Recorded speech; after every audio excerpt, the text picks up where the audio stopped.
إن الحمد لله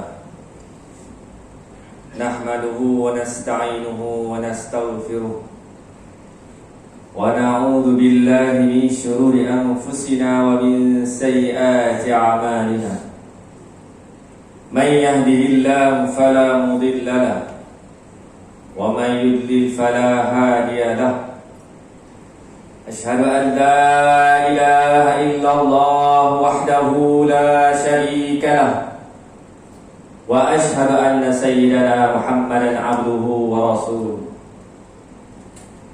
يا أيها الذين آمنوا اتقوا الله حق تقاته ولا تموتن إلا وأنتم مسلمون يا أيها الناس اتقوا ربكم الذي خلقكم من نفس واحدة وخلق منها زوجها وبث منهما رجالا كثيرا ونساء واتقوا الله الذي تساءلون به والأرحام إن الله كان عليكم رقيبا يا أيها الذين آمنوا اتقوا الله وقولوا قولا سديدا يصلح لكم أعمالكم ويغفر لكم ذنوبكم ومن يطع الله ورسوله فقد فاز فوزا عظيما اللهم صل وسلم على نبينا محمد وعلى آله وأصحابه ومن تبعهم بإحسان إلى يوم الدين أما بعد. Sidang hadirin Jumaat yang dirahmati Allah SWT sekalian, saya menyeru kepada diri saya dan juga tuan-tuan sekalian, marilah kita sama-sama bertakwa kepada Allah SWT dengan melaksanakan perintah Allah SWT dan meninggalkan larangan Allah SWT. Mudah-mudahan kita ini menjadi manusia yang berjaya di dunia dan berjaya di akhirat, insya-Allah. Hadirin dan jemaah yang dirahmati Allah SWT sekalian, insya-Allah pada hari ini khatib akan menyampaikan khutbah yang bertajuk amalan terbaik bekal menuju kampung akhirat. Kita mulakan dengan suatu peringatan berkaitan dengan kematian.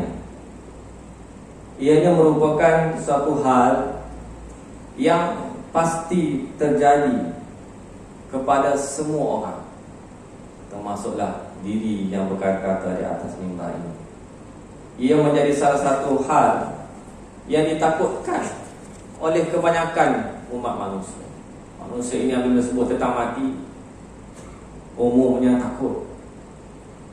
Bagi umat Islam, kematian tidak hanya soal akhir kehidupan, tetapi juga berakhirnya kesempatan untuk mencari bekal pahala untuk menuju ke kampung yang kekal abadi. Allah Ta'ala kata kullu nafsin za'iqatul maut. Setiap yang bernyawa pasti akan merasai mati. Kematian adalah sesuatu yang pasti kita hadapi, suatu yang menjadi gerbang dari kehidupan dunia ke arah satu destinasi kehidupan di akhirat. Hadirin dan jemaah yang dirahmati Allah SWT sekalian, maka apa sahaja kewajipan kita di kehidupan di dunia ini sebagai persiapan kita, apakah dia persiapan kita untuk menuju kepada hari kematian? Tentunya ada banyak hal, banyak perkara. Namun setidak-tidaknya kita kongsikan 3 perkara utama di dalam khutbah ini.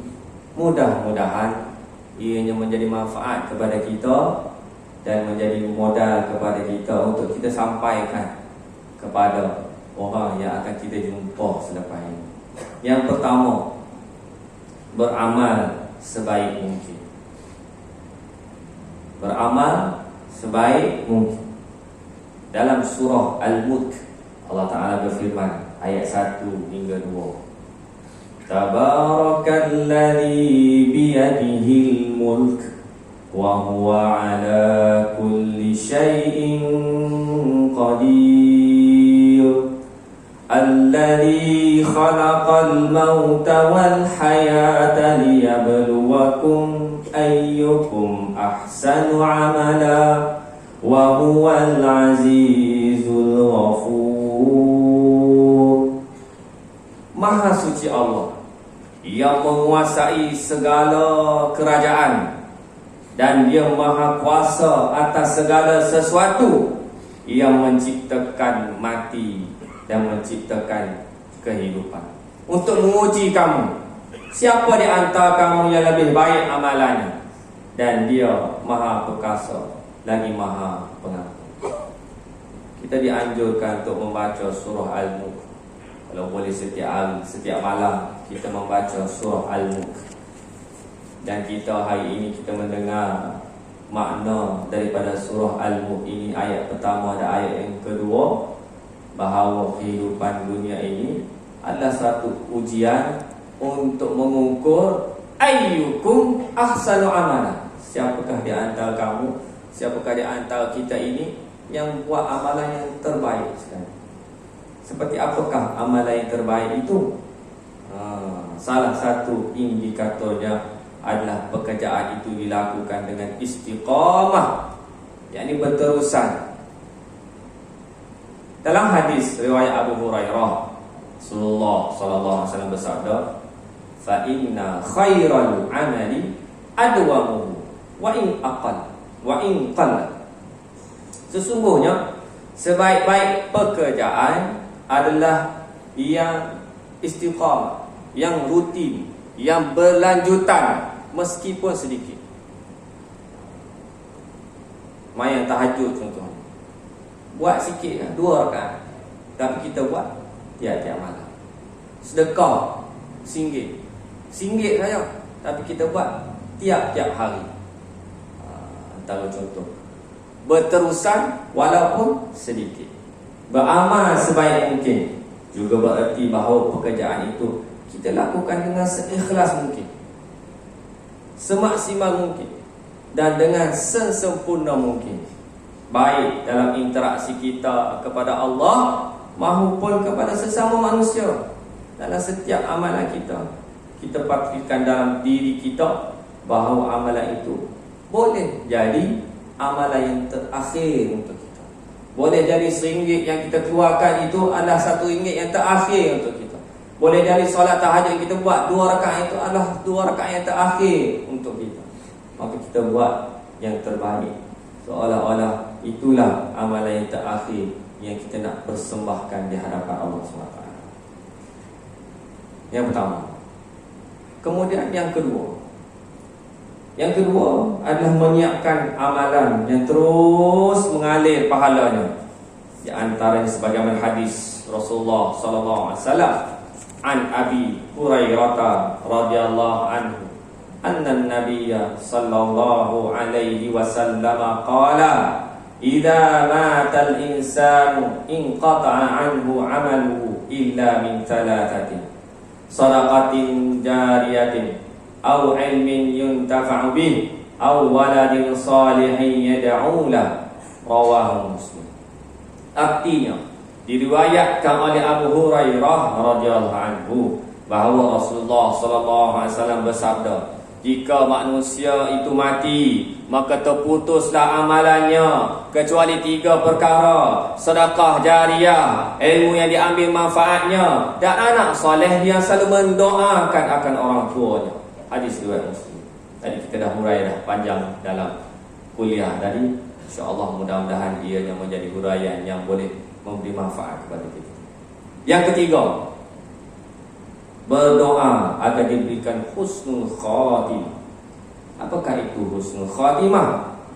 Di antara tanda utama husnul khatimah ialah apabila ia mengucap kalimah La ilaha illallah di akhir hayatnya. Dalam sebuah hadis sahih diriwayatkan oleh Abu Dawud, Rasulullah sallallahu alaihi wasallam bersabda, Man kana akhir kalamihi la ilaha illallah dakhala jannah. Barang siapa yang akhir perkataannya adalah la ilaha illallah, maka dia akan masuk syurga. Indikator lainnya dari seorang yang husnul khatimah apabila ia mengerjakan pekerjaan baik di akhir hidupnya. Qala Rasulullah sallallahu alaihi wasallam, "Idza aradallahu bi'abdin khaira ista'malah." Faqila kaifa yasta'miluhu ya Rasulullah? Qala yuwaffiquhu li'amalin salihin qabla al-maut. Rasulullah SAW sabda, apabila Allah menghendaki kebaikan kepada seseorang, maka Allah akan membuatnya beramal. Para sahabat bertanya, bagaimana membuatnya beramal? Beliau menjawab, Allah akan memberikan taufik kepadanya untuk melaksanakan amal soleh sebelum dia meninggal. Hadis riwayat Ahmad dan Tirmizi. Mudah-mudahan di yang berkata-kata ini dan juga tuan-tuan sekalian tergolong di dalam golongan orang yang mati dalam husnul khatimah. Selain berusaha dengan segenap amal soleh untuk mencapai husnul khatimah, kita juga harus selalu berdoa agar Allah mewafatkan kita dalam keadaan husnul khatimah. Akhirnya semua kita menjadi hamba Allah yang berhasil dalam menyiapkan kehidupan kita, yang mampu meningkatkan keimanan dan ketakwaan kita kepada Allah Subhanahu wa taala.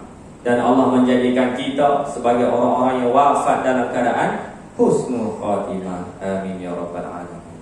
Barakallahu li wa lakum fil Qur'anil azim. Wa nafa'ani wa iyyakum bima fihi minal ayati wa dzikril hakim. Wa taqabbala minni wa minkum tilawatahu innahu huwas samiul alim.